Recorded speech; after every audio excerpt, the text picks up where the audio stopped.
Hello everybody, myself Pradeep Jat and today we will talk about nutrition. तो हम हर रोज़ खाना खाते हैं। फिर हम जब भी फिटनेस के बारे में सोचते हैं, हम किसी न किसी एंटरप्रेन्योर की वीडियो देखते हैं और सोचते हैं हम कितना खाएं, क्या खाएं, और सीखने की कोशिश करते हैं। और वो जब भी बात करते हैं कैलोरीज, लिपिड, प्रोटीन, ये सब ऐसे वर्ड्स बोल जाते हैं, हमें कुछ समझ ही नहीं आता क्या बोल रहे हैं। तो हमें बेसिक सी जानकारी होनी चाहिए कि चीज़ें होती क्या हैं।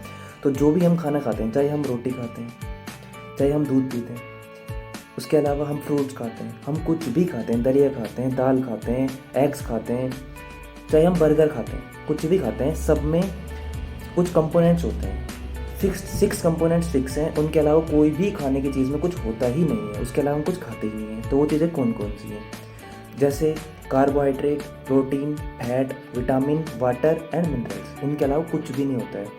जिसमें हमें वाटर के बारे में बहुत ज़्यादा कुछ है नहीं। हम वाटर पीते हैं, कितना चाहिए होता है हमें? ऑलमोस्ट 3 लीटर चाहिए, लगभग 3 लीटर, है ना, दिन का। उसके अलावा हम बाकी चीज़ों की बात करते हैं तो कुछ चीज़ें हमें ज़्यादा चाहिए होती हैं, जैसे इनको बोलते हैं मैक्रो। मैक्रो मीन्स बड़ा, जो ज़्यादा चाहिए हमें। मैक्रो न्यूट्रिएंट्स ज़्यादा चाहिए होते हैं, जिनमें कौन कौन से आते हैं? कार्बोहाइड्रेट्स, प्रोटीन्स और फैट्स। उनके अलावा माइक्रो न्यूट्रिएंट्स। माइक्रो न्यूट्रिएंट्स वो होते हैं जो हमें कम चाहिए होते हैं, पर उनका थोड़ी सी अमाउंट भी बहुत होती है हमारी बॉडी के लिए। वो कौन से हैं? Proteins and vitam vitamin and minerals. Okay. तो अब हमें ये कितना चाहिए, कैसा चाहिए, हमारी बॉडी में कौन कितनी एनर्जी देता है, इसके बारे में हम पढ़ेंगे। तो सबसे पहले हम जानेंगे कार्बोहाइड्रेट्स के बारे में। तो कार्बोहाइड्रेट्स हमारी बॉडी को कितना एनर्जी देता है? ऑलमोस्ट 60 to 70% एनर्जी हमारी बॉडी में कार्बोहाइड्रेट से मिलती है। उसके अलावा फैट्स की बात करें, लिपिड्स और फैट्स एक ही चीज़ है। हम लिपिड तो न्यूट्रिशन की लैंग्वेज में बोलते हैं या फिर मेडिकल की लैंग्वेज में समझ सकते हैं। नॉर्मली हम फैट नाम से जानते हैं। तो लगभग 10 to 20% एनर्जी दी जाती है फैट से, हमारी बॉडी गेन करती है। उसके अलावा प्रोटीन 7 to 15% एनर्जी। तो इसके लिए हमें ये चीज़ें लेनी होंगी, तभी हमारी बॉडी को 100% एनर्जी प्रोवाइड की जा सकती है। ठीक है। उसके अलावा हम थोड़ी और बात करते हैं कितना खाएं ये, जिससे कि एक ऑप्टिमम एनर्जी लेवल तक बॉडी पहुंच जाए। ठीक है। तो कितना खाएं? सबसे पहले कार्बोहाइड्रेट्स पे चलते हैं। तो कार्बोहाइड्रेट्स हमें 300 ग्राम, 300 ग्राम चाहिए पर डे की। ठीक है। अब 300 ग्राम चाहिए, अब इससे कितनी एनर्जी मिल जाएगी? तो 1 ग्राम कार्बोहाइड्रेट से हमें 4 किलो कैलोरीज मिल जाएंगी। ठीक है। उसके अलावा नेक्स्ट मूव ऑन करते हैं फैट पे, जिसको लिपिड भी बोलते हैं। तो फैट में क्या होता है, हमें कितना चाहिए? तो हमें 18 से 32 ग्राम फैट चाहिए पर डे का। ठीक है। और 1 ग्राम फैट से हमें 9 किलो कैलोरीज मिल जाएंगी। ठीक है। उसके अलावा हमें चाहिए प्रोटीन्स हमें कितने चाहिए? 1 ग्राम पर किलोग्राम ऑफ बॉडी वेट। जैसे किसी का 55 केजी है तो उसे 55 ग्राम, जैसे किसी का 60 केजी है तो उसे 60 ग्राम, उतना चाहिए होता है हमें। और 1 ग्राम प्रोटीन से हमें कितनी किलो कैलोरीज मिल जाएगी? जितनी कार्बोहाइड्रेट से मिल रही थी, सेम 4 किलो कैलोरीज। ठीक है। उसके अलावा अगर हम बात करें एटीपी के बारे में, सुना होगा, इनसे हमारी बॉडी की सेल्स होती हैं, एटीपी लिबरेट करती हैं, जिनसे एनर्जी निकलती है। तो एक एटीपी 144 कैलोरीज, खैर वो मेडिकल को हो गया, उसे हम छोड़ देते हैं। उसके अलावा एक हेल्दी मेल बॉडी को अपनी नॉर्मल, जो कोई ज़्यादा वेट वाला काम नहीं करता, घर पे रहता है, नॉर्मल उसकी रूटीन है, उसको कितना किलो कैलोरीज चाहिए? तो 2300 किलो कैलोरीज उसे चाहिए। तो अगर एक फीमेल की बात करें जो घर पे रहती है, कोई बहुत ज़्यादा हैवी वर्क नहीं करती, तो उसे चाहिए 1900 या 1900 किलो कैलोरीज तो चाहिए। ठीक है। अब हम इन किलो कैलोरीज को कैसे काउंट करें? ठीक है, कैसे करें? अभी भी कुछ समझ में आया, कुछ नहीं आया, है ना? थोड़ा कन्फ्यूजन रहता है। तो उसके लिए हमें जब भी फूड इंग्रेडिएंट्स देखते हैं, उन पे हम किलो कैलोरीज देख सकते हैं, कितनी किलो कैलोरीज ये देता है। उसके अलावा हम बेसिक घर की चीज़ों की बात करें तो 100 ग्राम ऑफ हम बफेलो मिल्क जो लेते हैं, उसमें 114 किलो कैलोरीज होती हैं।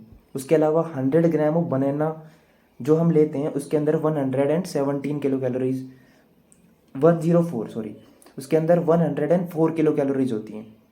ठीक है। बफेलो मिल्क में 114 to 117 किलो कैलोरीज होती हैं।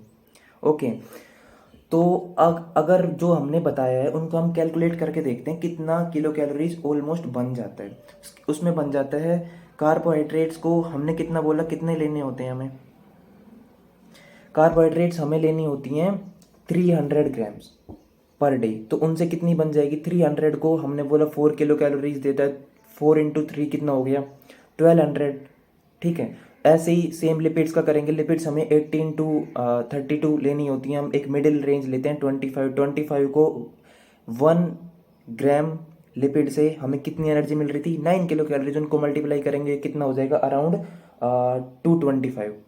ठीक है। उसके अलावा हम बात करते हैं प्रोटीन की, तो प्रोटीन हमने बोला 1 ग्राम पर किलोग्राम, एक अराउंड हम 55 के भी अराउंड जाते हैं, 55 वेट या 60 वेट, तो हम 200 से 250 के बीच में किलो कैलोरीज आ जाएंगी। तो इनसे हो जाएगा ऑलमोस्ट 1700-1800 किलो कैलोरीज। ठीक है, तो ये हो गया। अब उसके अलावा मैक्रोन्यूट्रिएंट्स की बात करते हैं, तो उसमें कौन कौन से आते हैं, विटामिन एंड मिनरल्स।